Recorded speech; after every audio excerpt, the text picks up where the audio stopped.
America में आज चुनाव हो रहे हैं। अमेरिका के एक राज्य में छिपी है राष्ट्रपति चुनाव के जीत की चाबी। जानेंगे क्या है। तो वहीं डॉक्टर एस जयशंकर ने भी यहाँ पर कह दिया है बड़ी बात। जियोपॉलिटिक्स में बहुत कुछ चल रहा है, हमेशा की तरह जानने को मिलेगा बहुत कुछ। आइए जानते हैं इन खबरों को विस्तार से। इस वक्त अमेरिकी चुनाव का और मतदान का बिगुल बज चुका है। अमेरिकी राष्ट्रपति चुनाव के लिए मतदान शुरू हो चुके हैं। इस बीच डोनाल्ड ट्रंप और कमला हैरिस ने सोमवार को वोटरों को लुभाने के लिए आखिरी बार जोर लगाया। रिपब्लिकन और डेमोक्रेटिक उम्मीदवार ने चुनाव के पहले आखिरी दिन सबसे महत्वपूर्ण चुनावी रणक्षेत्र पेंसिल्वेनिया में बिताया और इस महत्वपूर्ण राज्य में कई रैलियां की। दोनों उम्मीदवारों ने चुनाव से पहले वोटरों को खींचने के लिए आखिरी बार अपनी बात रखी। चुनाव सर्वेक्षणों से पता चलता है कि दोनों के बीच कांटे की टक्कर है। डोनाल्ड ट्रंप ने सोमवार को 4 रैलियां की। इसमें 2 रैली पेंसिल्वेनिया में रही, एक रैली उत्तरी कैरोलिना और एक ग्रैंड रैपिड्स में रही, जबकि देर रात मिशिगन में कार्यक्रम होना था। हैरिस ने भी स्विंग स्टेट में कई रैलियां और कार्यक्रम किए। अमेरिकी समय के अनुसार फिलाडेल्फिया म्यूजियम ऑफ आर्ट में आखिरी कार्यक्रम करेंगी, जिसमें Lady Gaga, Oprah Winfrey, Ricky Martin समेत अन्य मशहूर हस्तियां भी शामिल होनी हैं। इस दौरान प्रेसिडेंट फॉर ऑल का बैनर लगाया गया। अधिकांश सर्वेक्षणों में ट्रंप और हैरिस के बीच बहुत ही करीबी मुकाबले की भविष्यवाणी की गई है। एबीसी न्यूज के अनुसार कमला हैरिस को अपने प्रतिद्वंदी डोनाल्ड ट्रंप से 1% अंक की मामूली बढ़त है। एनबीसी न्यूज और एमर्सन कॉलेज ने दोनों उम्मीदवारों के बीच राष्ट्रीय स्तर पर 49% की बराबरी का अनुमान लगाया है। इप्सोस के पोल में हैरिस को ट्रंप पर 3 अंकों की बढ़त दिखाई गई है। इंटरलेंटल ने ट्रंप को 2 अंकों की बढ़त का अनुमान लगाया है। 5 नवंबर को अमेरिकी वोटर्स डेमोक्रेट कमला हैरिस या रिपब्लिकन डोनाल्ड ट्रंप के लिए वोट करेंगे। हालांकि वोटर सीधे राष्ट्रपति को वोट के जरिए नहीं चुनेंगे। अमेरिका में वोटर उन इलेक्टर के ग्रुप के लिए वोट करता है जो उनकी पसंद का प्रतिनिधित्व करते हैं। ये इलेक्टर फिर अपने राज्य के भीतर लोकप्रिय वोट के आधार पर राष्ट्रपति के लिए वोट करते हैं। ऐसे ही इलेक्टोरल कॉलेज वोट कहा जाता है और अमेरिका में कुल 538 इलेक्टोरल कॉलेज वोट है। राष्ट्रपति पद जीतने के लिए उम्मीदवारों के बहुमत 270 या उससे ज्यादा वोट हासिल करने की जरूरत होती है। यही वजह है कि किसी उम्मीदवार के लिए पूरे देश में कम वोट हासिल होने पर भी राष्ट्रपति बनना संभव है, अगर वो इलेक्टोरल कॉलेज बहुमत को हासिल कर लेता है तो। अमेरिका का एक राज्य है जो इस वक्त बहुत ही ज्यादा खास हुआ है। अमेरिका में कुछ ही घंटों पहले वोटिंग शुरू हुई, जिसमें अमेरिकी नागरिक 47वां राष्ट्रपति चुनने के लिए मतदान करेंगे। व्हाइट हाउस की रेस में रिपब्लिकन उम्मीदवार डोनाल्ड ट्रंप और डेमोक्रेटिक पार्टी की कमला हैरिस के बीच कड़ी टक्कर बताई जा रही है। चुनाव के पहले आखिरी दिन दोनों उम्मीदवारों ने पेंसिल्वेनिया में पूरा जोर लगाया है। यहाँ मतदाताओं को लुभाने के लिए हर कोशिश की है। असल में पेंसिल्वेनिया को डोनाल्ड ट्रंप और कमला हैरिस के लिए व्हाइट हाउस की चाबी बताया जा रहा है। साल 2020 में चुनाव में इसी राज्य ने जो बाइडेन की जीत में अहम भूमिका निभाई थी। इस राज्य में 19 इलेक्टोरल कॉलेज वोट है। पेंसिल्वेनिया को 1992 से ही डेमोक्रेटिक पार्टी के गढ़ के रूप में देखा जाता है। अमेरिकी राजनीति में इसे डेमोक्रेट्स का कॉमनवेल्थ भी कहा जाता है, लेकिन 2016 में रिपब्लिकन ने यहाँ पर जीत हासिल करी थी, जिसके बाद डोनाल्ड ट्रंप राष्ट्रपति चुने गए थे। पेंसिल्वेनिया में बड़ी संख्या में सीटें नहीं मिलने से कमला हैरिस के लिए अमेरिकी चुनाव में जीतना मुश्किल हो सकता है। 1948 के बाद से कोई भी डेमोक्रेट्स उम्मीदवार पेंसिल्वेनिया में जीत के बिना व्हाइट हाउस में प्रवेश नहीं कर पाया है। पेंसिल्वेनिया में वोटरों के लिए मुख्य मुद्दा बढ़ती मुद्रास्फीति और महंगाई है। पिछले कुछ समय से पेंसिल्वेनिया में घरेलू खाने पीने के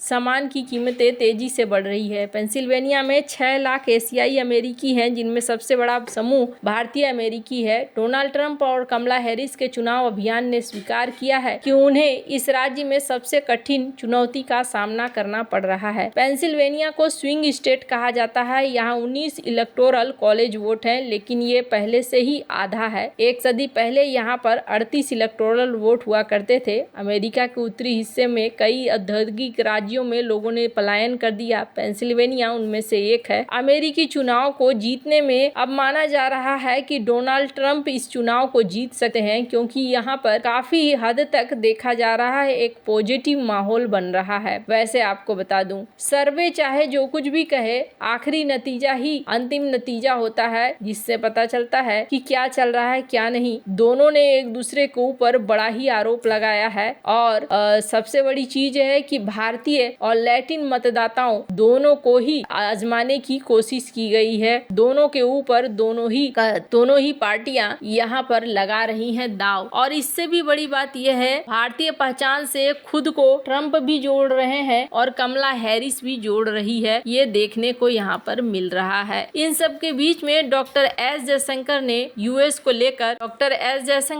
क्या कहा है डोनाल्ड ट्रंप के लिए। इन्होंने कहा कि अमेरिका में इन्होंने कहा कि भारत भी इस चीज को देख रहा है, आखिर डोनाल्ड ट्रंप या कमला हैरिस में से कौन नई दिल्ली के लिए बेहतर होगा। भारतीय विदेश मंत्री डॉक्टर सुब्रमण्यम ने इस सवाल का जवाब दिया। ऑस्ट्रेलिया के दौरे पर पहुंचे जयशंकर ने कहा कि हमें पूरा भरोसा है, नतीजे चाहे जो भी हो, हमारे रिश्ते आगे बढ़ेंगे। भारतीय विदेश मंत्री ने कहा कि हमने पिछले 5 राष्ट्रपतियों के कार्यकाल में अमेरिका के साथ हमारे रिश्तों की लगातार प्रगति देखी है। इसमें राष्ट्रपति ट्रंप का पिछला कार्यकाल भी शामिल रहा है। इसलिए जब हम अमेरिकी चुनाव को देखते हैं तो हम इस बात को लेकर आश्वस्त होते हैं कि जो भी फैसला होगा, अमेरिका के साथ हमारे रिश्ते आगे बढ़ेंगे। उन्होंने क्वाड का जिक्र करते हुए कहा कि मैं याद दिला दूं कि ट्रंप के राष्ट्रपति कार्यकाल के दौरान 2017 में क्वाड को पुनर्जीवित किया गया था। इसके बाद ट्रंप के कार्यकाल में ही इसे अस्थायी सचिव और फिर मंत्री के स्तर पर ले जाया गया था। ऑस्ट्रेलियाई विदेश मंत्री पेनी वांग के साथ संयुक्त प्रेस कॉन्फ्रेंस में जयशंकर ने कनाडा के साथ तनाव पर भी प्रतिक्रिया दी। उन्होंने कहा कि कनाडा ने कोई विशेष जानकारी दिए बिना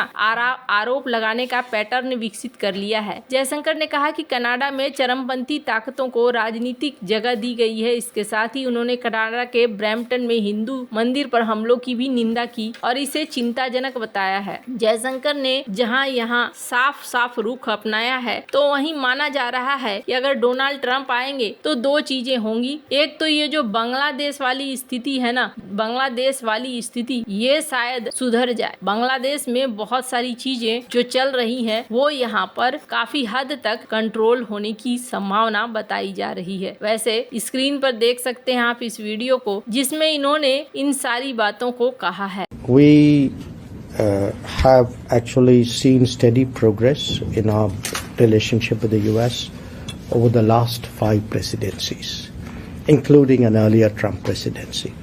So when we look at the American election, we are very confident that whatever the verdict, our relationship with the United States will only grow. In terms of the Quad, I remind you that actually the Quad was revived under a Trump presidency in 2017. It was then moved from the level of a permanent secretary to a minister, also during the Trump presidency. And in fact, it's interesting, in the midst of COVID, when pretty much physical. वैसे आपको क्या लगता है इन सब मामले में, आपकी क्या राय है, कमेंट कर जरूर बताएं। जल्द मिलते हैं अगले वीडियो में नई खबर के साथ।